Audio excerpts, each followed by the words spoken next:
Hello, and welcome to the ATPE Podcast, brought to you by the Association of Texas Professional Educators and covering the hottest topics on Texas educators' minds today. Hello, and welcome back to another episode of the ATPE Podcast. I'm your host, David George, editor of ATPE News, and I'm so glad you're joining us today. If you're a longtime listener, you know that we always aim to keep you informed about what's happening in the world of Texas education. And well, folks, the Texas legislative session is in full swing. So we're diving into a hot topic that's been dominating the headlines, and that's school vouchers. Recently, Governor Greg Abbott released a checklist that he claims dispels myths about school vouchers. But as always, the devil's in the details. So today we're going to be taking a closer look at this checklist to fact check his fact checking. And who better to help us with that than our very own ATPE Governmental Relations Director, Monty Exter. Hello, everybody. Welcome back to the podcast, Monty. It's great to have you. We're lucky to have you because this is a topic I know you've been following closely. And for those who may not know, Governor Abbott released a checklist that was supposed to clear up myths surrounding school vouchers. And we'd like to dive into that. So let's start with the first claim on the list here. And that is that the cost of school vouchers is higher than the per student funding provided to public schools. And the governor says that the average funding per student for public schools is over $15,000, nearly double the basic allotment and more than the amount of an education saving account. What do you say to that, Monty?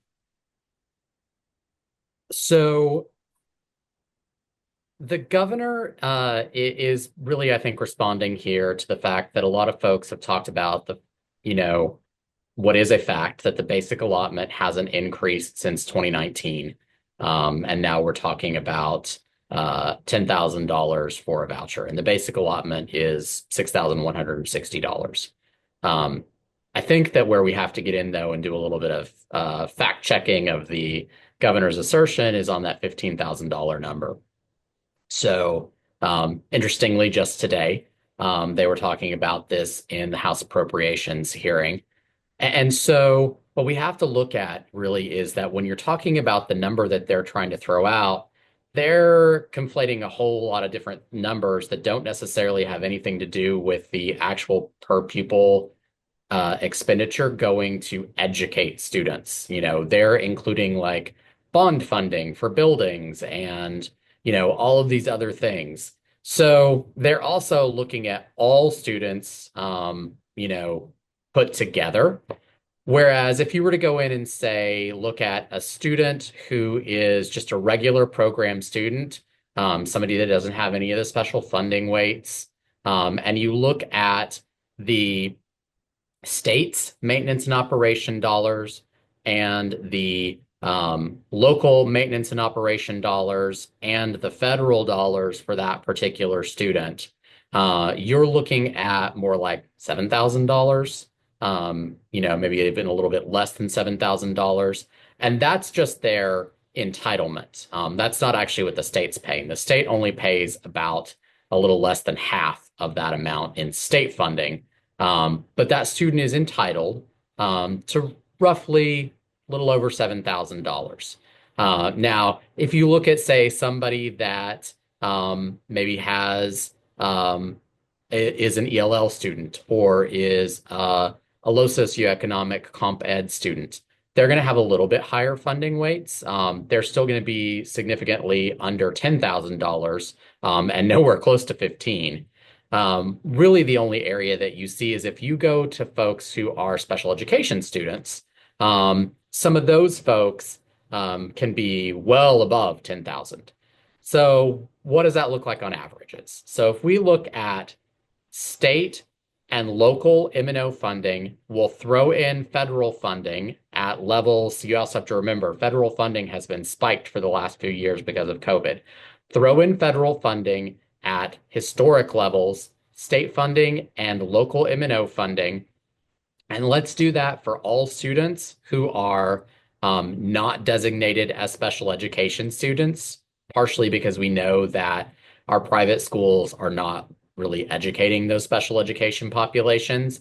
Then what you see is that the per student funding is really closer to between $8,000 and $9,000 per student. Another claim is that private schools aren't held to any academic accountability or test standards. And he says that under Senate Bill 2, all students will be required to take nationally accredited standardized tests every year. How does that hold up? So it is accurate, right, that the bill does require you to take either the STAR test, which no one is likely to volunteer to take, or to take a nationally norm referenced test. The bill doesn't talk about nationally accredited standardized tests because, well, there is no such thing as a nationally accredited standardized test. But it does say nationally norm referenced tests.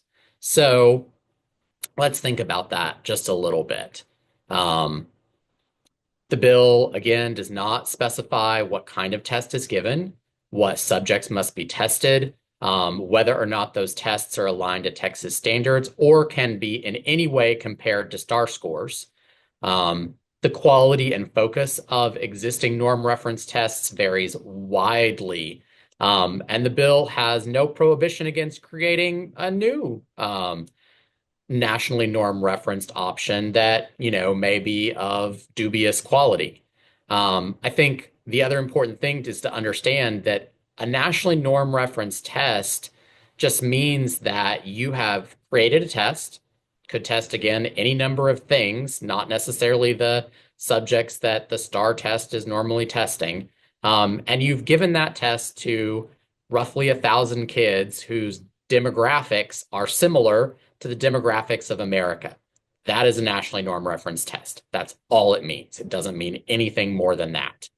Additionally, norm reference tests don't actually tell you how much individual students know. Even on the subject that's being tested, what they tell you is how much or how well they've done on the test compared to that group of the 1,000 kids that you gave the test to originally. So it really is truly grading on a curve, not telling you what any individual student knows in comparison to the standard itself. Very different than the way public schools test, obviously. STAR tests are based on Texas standards, and they are criterion referenced, not norm referenced, meaning that the point of them is that you know how the kid did versus the standard, not just how they compared to their peers. Next on the checklist, it says that public schools are held to teacher certification standards, while private schools are not. And the governor claims that some Texas public schools can waive certification standards, and that last year, 34% of newly hired teachers in public schools were not certified. So, yes, this is actually a huge problem in the public school system right now, one that we are addressing with the Texas legislature. But it's important to look a little bit behind his statement. First of all, the default in public schools is the requirement to hire certified teachers. The default in private schools is that there is no default. There is no requirement on hiring within private schools. However, it is true that some public schools can waive certification and training standards. The thing is that is because the Texas legislature passed and this governor, signed into law a bill creating that waiver authority over the objections of Texas teachers. Since that went into place, and what I'm talking about is the DOI or District of Innovation bill, since that went into place, the legislature has created this scenario where districts must hire some uncertified teachers for no other reason than because the state hasn't prioritized teacher recruitment, preparation, or retention in terms of helping to fund those things.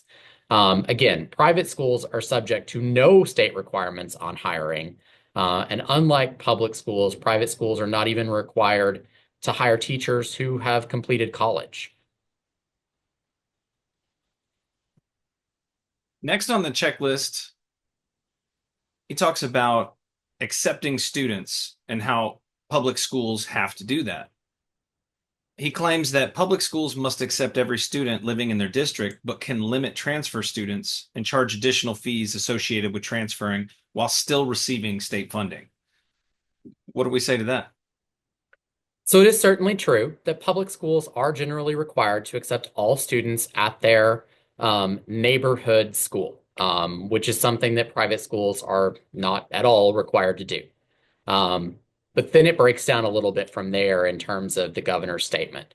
Virtually all multi-campus districts have policies that allow students to transfer between campuses within the same district. And many districts now allow students to transfer not just inside the district, but actually between districts. And costs associated with those voluntary transfers are typically limited to cover just the cost of transportation, or a few fees that are associated sort of at cost costs. Beyond that, because a lot of times what you'll hear voucher proponents talk about is kids who are trapped in these failing schools. Well, where does that break down? Any student whose local neighborhood school is rated low performing under the Texas accountability system has an actual right under both state law and federal law to transfer to another highly rated campus with free transportation provided. Private schools can refuse or expel any student at the school's discretion and without refund or explanation. The next myth is that school vouchers won't cover private school tuition and will only help wealthy families. And the governor claims that an education savings account of $10,000 can cover the average private school tuition of $10,000. Texas families can also use the accounts for homeschooling, virtual learning, or a learning pod led by a retired teacher. How accurate is that? So, again, the cost of private schools varies dramatically, as does the quality, which is probably more important than talking about actual averages. Schools considered to be the elite private school that you think of in your head when you're thinking about the private school, that you might want to send a child to are on average double or more the amount of the proposed voucher. Beyond just that, what has occurred in other states who have gone down this road in the past is that families who can afford and are already paying for higher cost private schools simply use the voucher to give themselves a discount on the tuition, to the degree that the school doesn't just increase the tuition by the amount of the voucher anyway for all of their parents. Whereas what's also happened in those states is that very low quality private schools have quickly popped up, charging at or just below the cost of the voucher. And they've marketed to those lower income families. Now, these pop-up schools, on average, have stayed open for less than 4 years. And many of the students, after being there for just a year or two, end up returning to the public school after having actually fallen significantly behind. Then you have scenarios, and while it's not only the Catholic schools, they're a good example where the tuition is for most of their students currently less than $10,000, but that is because the church itself is paying to significantly subsidize a large portion of the tuition for those enrollees. They've said themselves that the actual cost of per student is more like $14,000. So what happens in states is after the voucher goes into effect, in this example, the Catholic Church can transition the cost of subsidizing those many students from 14 down to around 8 away from church members and to taxpayers at large. Certainly, you can find virtual schooling options, I suppose, that are less than $10,000. Most studies have shown that virtual schooling is pretty dramatically bad when it comes to educating students. So I don't know that that's a policy that we really want to go towards. And when you're talking about homeschooling or learning pods, you're talking about a provision of around $2,000, not $10,000, because to get the $10,000, you have to have some additional things that a learning pod is almost certainly not going to have. So, your $2,000 is not going to cover the costs associated with that. Next on the checklist, private schools will just raise tuition for school voucher students. And the claim is that under Senate Bill 2, private schools are prohibited from raising tuition for education savings account students. So private schools are prohibited from charging voucher students more in tuition than other students who are enrolled at the same private school. However, they are absolutely totally allowed to increase the cost of their general tuition to account for existing and new students having access to a new taxpayer subsidy, aka a voucher. Additionally, the bill only speaks to tuition and not necessarily to fees. So, there are certainly ways that you could charge some additional fees that would more likely hit students bringing in a voucher. But I think that the claim really that voucher opponents are making is not that they're going to charge voucher students more than everybody else. It's that they're going to raise tuition generally. Next, all Texas families already have school choice. And the governor's claim is that not all Texas families have the same choice or opportunities. While some parents can afford to move to a better district, pay for private schools, or are lucky enough to secure a spot in a charter or magnet school, others are left without options or choice. So certainly not all families' experiences are equal. That's true now. That would be true if a voucher passed. That's likely going to be true for a very long time.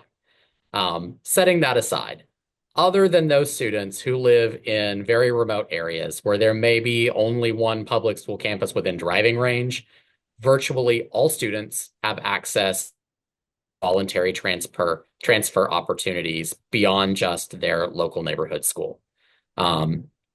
Additionally, as I said before, students who are assigned to neighborhood schools that are rated low performing under the Texas accountability system also have an absolute right under state and federal law to transfer to another highly rated. While many parents do choose to keep their children in their local neighborhood school, regardless of any sort of test-based accountability ratings, no student is involuntarily required to attend a quote unquote failing school. Private schools, on the other hand, may charge any amount of tuition and fees they like, as well as directly and indirectly pick and choose which students to accept or deny based on virtually any criteria that they wish. The next argument is school vouchers will put the teacher retirement system at risk. And the governor claims that pensions would not be affected by a school choice program. So, while defunding public schools would likely impact some of the factors very directly that are used to determine the health of TRS and its ability to provide COLAs, really, I think the more pressing issue is in that the cost of funding a new taxpayer-funded subsidy for existing private school attendees would be in the realm of billions of dollars and would utilize the limited state dollars that are currently available to fund any cost of living increase that is maybe legally allowed to be given. Without that funding, we're going to be woefully unable to ensure that pensions can keep up with inflation. Even without that additional funding pressure, the most recent COLA was the first one in over 2 decades. So when you start to siphon off discretionary funds at the state level, you're looking at, decades, if ever, that we could actually fund a COLA again. The next topic is that the Texas legislature has not increased public education funding since 2019. And the claim is that Texas public education funding is at an all-time high. Last session, Texas provided over $6 billion in new funding to public education, including more funding for school safety, instructional materials, and teacher health insurance. While the basic allotment, the core factor in the Texas school finance system, has not been adjusted since 2019, it would be inaccurate to say that there has been no new funding in education since 2019. However, the cost associated with inflation and the new state mandates that have been put on schools far outstrips the amount of any new funding by billions of dollars. Additionally, much of the new state funding, quote unquote, is attributable to using sales taxes collected by the state to offset property taxes, which are collected locally. In other words, a tax swap. This tax swap does not increase the dollars available to public schools. It simply changes the source of the funding from one type of tax to another type of tax. Incidentally, vouchers are funded 100% at the state level, meaning that on a per student basis, they dramatically decrease available funding for all state priorities, including education priorities. But they do not decrease local property taxes. This effectively means that everyone who does not have a student in private school will in fact be paying more taxes, but getting less for them. Next, the constitutionality of school vouchers. The governor claims there are no constitutional barriers to enacting school choice in Texas. So there are actually a couple of different sections of the Texas Constitution which may provide barriers to a voucher program. Some sort of directly in the education portions, other parts of the Texas Constitution which prohibit the state from the way that it can spend dollars.